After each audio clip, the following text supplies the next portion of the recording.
NDA కూటమి ప్రభుత్వం ఏడాది పాలన పూర్తి చేసుకునింది. అయితే సుపరిపాలన మేము అందిస్తున్నామని కూటమి నేతలు అంటూ ఉంటే, ప్రతిపక్షాలేమో అంతా మోసాల పాలన సాగుతుందంటూ కూడా ప్రతిపక్షాలు ఆరోపిస్తున్నటువంటి పరిస్థితి. ప్రస్తుతం మనతో పాటు తిరుపతి ఎమ్మెల్యే ఆర్ఎన్ శ్రీనివాస్ గారు ఉన్నారు. సరే, ఏదైతే తిరుపతి క్షేత్రంలో ఎంతో ప్రాముఖ్యత కలిగినటువంటి నగరం తిరుపతి, ఇక్కడ మీరు చిత్తూరు నుంచి ఇక్కడ రావడం, మిమ్మల్ని ప్రజలంతా కూడా ఆశీర్వదించడం, కానీ ఉన్నటువంటి మెజార్టీతో గెలిపించినటువంటి పరిస్థితి, ఏ మేరకు తిరుపతిలో అభివృద్ధి సాగుతుంది, ఏ రకంగా ఉంది? సుపరిపాలన తొలి అడుగు. ఎన్డీఏ కూటమి ప్రభుత్వం ఏర్పాటై సంవత్సర కాలం పూర్తయింది. ఈ సంవత్సర కాలంలో ఒక అనుభవశాలి అయిన ముఖ్యమంత్రి గౌరవనీయులు నారా చంద్రబాబు నాయుడు గారు, ఒక చరిష్మా కలిగిన నాయకుడు ఉప ముఖ్యమంత్రి పవన్ కళ్యాణ్ గారు, మంత్రివర్యులు యోగాళం అధినేత నారా లోకేష్ గారు, ముగ్గురు కలిసి ఎన్డీఏ కూటమిలో ప్రధానమంత్రి మోదీ గారి ఆశీస్సులతో సంవత్సర కాలంలోనే ఎన్నో కార్యక్రమాలు చేపట్టడం జరిగింది. ఇన్ని కార్యక్రమాలు చేసి సూపర్ 6 అమలుకు కూడా అన్ని పథకాలు ఏర్పాటు చేసి, ఇంకా 2-3 కూడా ఆగస్టు 15 మహిళలకు ఉచిత బస్సు, ఇంకా 2 ఉన్నాయి. అవి కూడా అనతి కాలంలోనే ఒక 2-3 నెలలు 4 నెలల కాలంలో ఏదైతే ఎన్నికల ముందు ఎన్డీఏ ప్రభుత్వం చెప్పిందో అదన్నిటిని కూడా తూచా తప్పకుండా చేస్తుంది. ఇవన్నిటిని జీర్ణించుకోలేక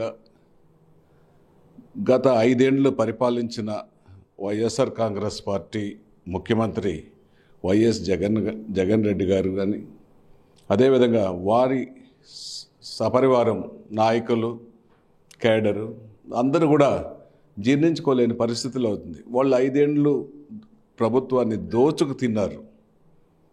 ఇప్పుడు నిందలు వేస్తున్నారు. ఈ ప్రభుత్వానికి మంచి ప్రభుత్వం అని పేరు వస్తుంది, ఆ ప్రభుత్వాని పైన లేనిపోని నిందలు వేస్తున్నారు. నిన్న మొన్న చూసాము, పరామర్శ యాత్రని బల ప్రదర్శన చేయడం జరిగింది. పోలీసులు కొన్ని సూచనలు కూడా ఇవ్వడం జరిగింది, బల ప్రదర్శనకు పోయి రావాలి, అంతేగాని ప్రచారం చేయకూడదనేసి. ఆ ప్రచారానికి పోవడానికి కూడా, ఆ పరామర్శకు పోవడానికి కూడా బెట్టింగ్ బ్యాచ్లో బెట్టింగ్ కట్టి సంవత్సరం ముందు చనిపోతే ఆ పిల్లోడిది విగ్రహం పెట్టి అతన్ని ఈరోజు ఆ విగ్రహాన్ని ఆవిష్కరించేది దానికోసం తాడేపల్లి నుంచి పల్నాడు జిల్లాకు పోవడం జరిగింది. పోతూ బల ప్రదర్శన చేయడం జరిగింది. ఆ బల ప్రదర్శనలో కారు కింద దళిత వృద్ధుడు చనిపోతే, సింగయ్య అనే అతను చనిపోతే తొక్కిచ్చి వెళ్ళిపోతూ ఉంటే కేరింతలు వేసుకుంటూ జేజేలు కొట్టుకుంటూ బండిలో నిల్చుకొని ప్రజలకు అభివాదాలు చేసుకుంటూ బల ప్రదర్శన చేయడం జరిగింది. ఆ బల ప్రదర్శన జేజేల్లో కింద పడే వృద్ధుడి శవం కూడా కనిపించడం లేదు, వినిపించడం లేదు. ఆయన అనేవాడు ఒకప్పుడు, నేను అన్నీ చూశాను, మొత్తం విన్నాను, ఖచ్చితంగా నేను ఉన్నాను అని చెప్పేవాడు. ఈరోజు తన కారు కింద దళిత వృద్ధుడు పడి తొక్కించుకొని పోతూ ఉంటే కూడా, ఈడ్చుకొని పోతూ ఉంటే కూడా కారు డ్రైవర్ కానీ వైఎస్ఆర్సీ జగన్మోహన్ రెడ్డి కానీ లెక్క చేయకుండా పోయారు. సరే, పోయింది సరే, ఆ శవాన్ని తెలుసుకొని చెప్తే చనిపోయింది మా కార్యకర్తే కదా అనేసి పక్కన పెట్టేసి వాళ్ళ నాయకులు వెళ్ళిపోవడం జరిగింది. ఏమాత్రం అతనికి మానవత్వం ఉన్న మనిషిగా ఉన్న, ఒక దారిలో కూడా యాక్సిడెంట్ జరిగితే నిలిపి ఏం జరిగింది, వాళ్ళని హాస్పిటల్ పంపించాలన్నా, అంబులెన్స్లో పంపించాలన్నా, అవసరమైతే మన కారులో వేయాలన్నా, ఏం సహాయం చేయాలనేసి ఆలోచన ఉండేది. స్వయంగా ఒక ముఖ్యమంత్రిగా పనిచేసి, ఒక పార్టీ నాయకుడిగా పనిచేసి, అటువంటి నాయకుడే ఇటువంటి దురాలోచనకు ఒడిగట్టుకొనేసి పోతుంటే ఎంత దారుణం అనేసి కూడా ప్రజలు గమనిస్తున్నారు. ఆ దీంట్లో ఇంకొకటి కూడా హార్ట్ అటాక్ చనిపోతే కనీసం పరామర్శ లేదు. వాళ్ళు కనీసం పార్టీ కార్యకర్తలే కదా, వీళ్ళు ఏమయ్యారు, 2 చనిపోయారు, వాళ్ళని చూద్దాము, వాళ్ళకి ఏదైనా ఇన్సూరెన్స్ ఇద్దాం, ఏదైనా బెనిఫిట్ ఇద్దాం అనే ఆలోచన ఇంగిత జ్ఞానం లేకుండా ఉన్న మూర్ఖుడు వైఎస్ జగన్మోహన్ రెడ్డి. అటువంటి నాయకుడు, వాళ్ళ నాయకులు నిందలేస్తున్నారు ప్రభుత్వం పైన. సరికాదు, కరెక్ట్ కాదని తెలియజేస్తున్నాం. సరే, ఏదైతే ప్రధానంగా తిరుమలలో కల్తీ నెయ్యి లడ్డు వ్యవహారంలో కావచ్చు, ఇటీవల తిరుమల క్షేత్రాన్ని రాజకీయంగా కూడా అనేక ఆరోపణ వస్తున్నటువంటి పరిస్థితి, ఇదంతా కూడా తిరుమలలో అంత అపచారం జరుగుతుందంటూ కూడా ప్రతిపక్షాలు వాదిస్తున్నారు. దీన్ని ఎలా చూడాలంటారు? గత 5 సంవత్సరాల ప్రభుత్వ పాలనలో తిరుమలలో సోయాన భూమున కరుణాకర్ రెడ్డి మన టీటీడీ చైర్మన్గా ఉంటూ 1-2 సార్లు అధికారాన్ని చేపట్టి కేవలం తిరుపతి తిరుమల వెంకటేశ్వర స్వామిని తన సొంత మనుషులకు జాగీరుగా ఊడిగం చేస్తూ ఆఖరికి స్థానికులకు ఉండే దర్శన భాగ్యాన్ని కూడా తీసేసి సొంత మనుషులకు, సొంత విఐపీలకు, పార్టీ నాయకులకు సలాం కొట్టి కాళ్ళు నొక్కినిచ్చుకున్న ఇది కరుణాకర్ రెడ్డి నైజం. వాళ్ళ ప్రభుత్వంలో ఉన్న అధికారుల నైజం. అప్పుడున్న చైర్మన్లు కానీ, ఈ కరుణాకర్ రెడ్డి చైర్మన్ కానీ, ఎమ్మెల్యేగా కానీ, వాళ్ళ కొడుకులు కానీ రోజుకు 1000 మంది టికెట్లు ఇప్పించుకుంటూ దర్శనాన్ని ఉచితంగా ఇస్తూ ఉన్నారు. ప్రోటోకాల్ దర్శనాలు ఇస్తున్నారు. సర్వ భక్తుల్ని వదిలేశారు. ఆఖరికి దేవుడికి సమర్పించే నైవేద్యానికి కూడా ఉపయోగించే లడ్డు, అన్నప్రసాదాలు కూడా కల్తీ నెయ్యి, ఆవు నెయ్యి, గొడ్డు మన కలుషితమైన నెయ్యిని తెచ్చి డైరీల నుంచి తీసుకొచ్చి అన్నప్రసాదు నైవేద్యాలు కలుషితం చేసి భక్తుల మనోభావాలు దెబ్బతీసిన ప్రభుత్వం వైఎస్ఆర్ కాంగ్రెస్ పార్టీ ప్రభుత్వం అనేసి కూడా దానిపైన ఎన్నో అరాచకాలు సృష్టించారు. ఎంతో చేశారు. దానిపైన ఇప్పుడు ఎన్డీఏ కూటమి ప్రభుత్వం ఏర్పాటైన వెంటనే గౌరవ ముఖ్యమంత్రి నారా చంద్రబాబు నాయుడు తిరుపతి తిరుమల నుంచి ప్రక్షాళన చేయాలనేసి చెప్పాడు. అక్కడి నుంచి ప్రక్షాళన మొదలుపెట్టాడు. తిరుపతి తిరుమల నుంచి ఆంధ్ర రాష్ట్రం మొత్తం గత ప్రభుత్వంలో తప్పులు చేసిన నాయకులపైన, అధికారులపైన ఒకరి తర్వాత ఒకరు చట్టం దాని పని దాన్ని చేసుకుపోతా ఉందనేసి కూడా తెలియజేస్తుంది. సరే, అంటే ప్రధానంగా భూమన కరుణాకర్ రెడ్డి వీధి తిరుగుతూ ఏదైతే మద్యంలో విచ్చలవిడిగా మద్యం అమ్ముతున్నారు, యువతంతా పెడదారి పడుతుందంటూ కూడా ఆయన స్వయంగా వైన్ షాపుల వద్దకు వెళ్ళి తిరిగినటువంటి పరిస్థితి. ఈ యొక్క ఆరోపణ మీరు ఎలా చూస్తున్నారు? ఆయనకు అధికారం 10 సంవత్సర కాలమైంది. ఆయనకి ఏది దిక్కుతోచల్లా.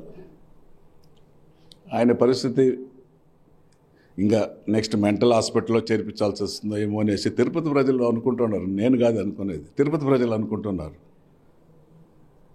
గోడౌన్లలో నుంచి స్టాకు అంగుళ్ళకి వేస్తూ ఉంటే వాళ్ళ కొడుకు అసలు అతనికి కూడా ఇంగిత జ్ఞానం ఉందా లేదా, అతను ఒక డిప్యూటీ మేయర్గా చేసి ఒక ఎమ్మెల్యేగా పోటీ చేశారు తిరుపతిలో. అతను తెల్లవారితో 6 గంటలకు 7 గంటలకు స్టాక్ గోడౌన్ల నుంచి షాపులకు వేస్తూ ఉంటే 1-2 షాపులు తీసుకొని తెల్లవారి ఉదయం నుంచే షాపులు తెచ్చినారనేసి పబ్లిసిటీ చేసి వాట్సాప్లలో పెట్టి లబ్ధి పొందాలనుకుంటున్నాడు. నేను ఒకటే అడుగుతున్నా, అభినయ్ రెడ్డిని వాళ్ళ నాన్న పబ్లిసిటీ చేసి వాట్సాప్లలో పెట్టి లబ్ధి పొందాలనుకుంటున్నాడు. నేను ఒకటే అడుగుతున్నా, అభినయ్ రెడ్డిని వాళ్ళ నాన్న రెడ్డి, మీ ప్రభుత్వంలో వైన్ షాపులు, బార్లు 24 అవర్స్ విచ్చలవిడిగా చేశారు. కోట్లతో కమిషన్లు తీసుకున్నారు. లేదా వెంకటేశ్వర స్వామి దగ్గర ప్రమాణానికి సిద్ధం రా. మీరు వాట్సాప్లో పెట్టి పబ్లిసిటీ చేసుకున్నంత మాత్రంలో తిరుపతి ప్రజలకు అన్నీ తెలుసు. అందుకే నిన్ను ఓడించేదానికి ఏడుకొండల వెంకటేశ్వర స్వామి చిత్తూరు నుంచి తిరుపతికి తీసుకురావడం, ఇక్కడ ఎన్డీఏ కూటమి అభ్యర్థిగా జనసేన పార్టీ మా నాయకుడు ఉప ముఖ్యమంత్రి పవన్ కళ్యాణ్ గారు ఇక్కడ నువ్వు నిలియాలనేసి ముఖ్యమంత్రి గారు నువ్వే రైట్ పర్సన్ అనేసి చెప్పడం జరిగింది. ఇక్కడ నిలిచాను. ప్రజలందరూ ఆశీర్వదించారు. తిరుపతి పట్టణం ఒకప్పుడు తిరుపతి, చిత్తూరు ఉమ్మడి జిల్లా. ఇక్కడ కూడా మాకు వ్యాపారాలు, సొంత ఇల్లు, బంధువులు, స్నేహితులు చిత్తూరు కంటే ఎక్కువగా తిరుపతిలో కూడా ఉన్నారు. అందుకే ఈరోజు రాయలసీమలో 52 మంది ఎమ్మెల్యేలు ఉంటే అత్యధిక మెజారిటీ తిరుపతి ఎమ్మెల్యేగా గెలిపించారు. నీకు దిమ్మ తిరిగి మైండ్ బ్లాక్ అయింది. నువ్వు ఆరోపణలు చేస్తూనే ఉన్నావు. నీకు ప్రజలు తగిన గుణపాఠం చెప్పారు. భవిష్యత్తులో ఎమ్మెల్యేగా నువ్వు కానీ నీ కొడుకు కానీ తిరుపతిలో మిమ్మల్ని అంగీకరించరు, మీకు ఓట్లేయరు, మిమ్మల్ని గెలిపించరు. మీకు లాస్ట్ ఎలక్షన్లు ఇంకా భవిష్యత్తులో లేదు ఎలక్షన్లు అనేసి కూడా తెలియజేస్తున్నాం. ప్రధానంగా ఏదైతే చాణక్య హోటల్ సంబంధించి ఇటీవల ఏదైతే జరిగినట్టు సమావేశాల్లో ఆ యొక్క హోటల్ మీద అనేక రచ్చ జరిగినటువంటి పరిస్థితి. ఈ నేపథ్యంలోనే మీ ఫోటోలు పెట్టి వివిధ సోషల్ మీడియాలో కావచ్చు, మాధ్యమాల్లో కావచ్చు, తిరుపతికి ద్రోహం చేసిన ఎమ్మెల్యే అంటూ కూడా మీ ఫోటోలు ప్రచురం చేసినటువంటి పరిస్థితి కూడా దాన్ని బాగా వైరల్ చేశారు సోషల్ మీడియాలో. ఆ యొక్క హోటల్ పరంగా మీరు ఎటువంటి చర్యలు తీసుకోబోతున్నారు? వాళ్ళు సోషల్ మీడియాకు సినిమాలో ఆర్టిస్టులు పెట్టుకున్నట్టుగా సోషల్ మీడియాకు తిరుపతిలో ఒక ఆర్టిస్టులు పెట్టుకున్నారు. ఏది జరుగుతుందా మంచి జరిగేదాన్ని కూడా వక్రీకరించి జగన్మోహన్ రెడ్డి నా కారు కింద పడిపోలేదు అని సోషల్ మీడియాలో వక్రీకరించలేదా? ఈరోజు ఆ కారు సీజ్ చేశారు, నిన్ను A2గా పెట్టారు. డ్రైవర్ కూడా పోలీస్ అధికారి. మీ నాయకుడి హయాంలో నాయకులు అధికారులందరినీ కూడా తప్పు చేసేదానికి ఉపయోగించారు. కరుణాకర్ రెడ్డి కూడా అదే మాదిరి చేస్తున్నాడు. చాణక్య హోటల్ నేను అమ్మి అభివృద్ధి చేయాలని నేను చెప్పలేదు, మున్సిపల్ ఆఫీస్ కట్టాలని నేను చెప్పలేదు. ప్రభుత్వం నిర్ణయం మేరకు కౌన్సిల్లో ఆ సబ్జెక్ట్ చాణక్య హోటల్ నిరుపయోగంగా ఉంది, దాన్ని అమ్మి మున్సిపల్ కొన్ని అభివృద్ధి కార్యక్రమాలు చేయాలనేసి సభ్యుల కోరిక మేరకు అడిగారు. సభ్యులను అడిగాం, ఇది పరిశీలించాలి, దీనికి ఒక కమిటీ వేస్తామంటే నీవు పెట్టి అక్రమంగా అన్యాయంగా గెలిపించుకున్న 49 మంది కార్పొరేటర్లు బల్లలు చరిపి ఓకే కమిటీ వేద్దామని కమిటీ వేసుకున్నారు. దాన్ని ఎమ్మెల్యే నేను చాణక్య హోటల్ అమ్మాలని చెప్పలేదు, నాకు సంబంధం లేదని చెప్పిన కమిటీ నిర్ణయం తీసుకోవాలని చెప్పడం జరిగింది. అంతతో జరిగిందే తప్ప నేను చెప్పింది కాదు. మీ కార్పొరేటర్లే చెప్పారు, మీ వాళ్ళు అడుక్కో, నీకే తెలుస్తుంది. నీకు కావాలంటే ఆ సీసీ ఫుటేజ్లు కూడా కార్పొరేషన్ మీటింగ్ జరిగిన ఫుటేజ్ కూడా పెడతారని అనేసి కరుణాకర్ రెడ్డికి హితవు పలుకుతుంది. చివరిగా సార్, ఏదైతే మున్సిపల్ మేయర్ పీఠాన్ని త్వరలో కూటమి ప్రభుత్వం కైవసం చేసుకోబోతుంది అనేది ఒక వాదన నడుస్తుంది. ఇది ఏ మేరకు చూడాలంటారు? కైవసం చేసుకునేదానికి అవకాశాలు ఉన్నాయా?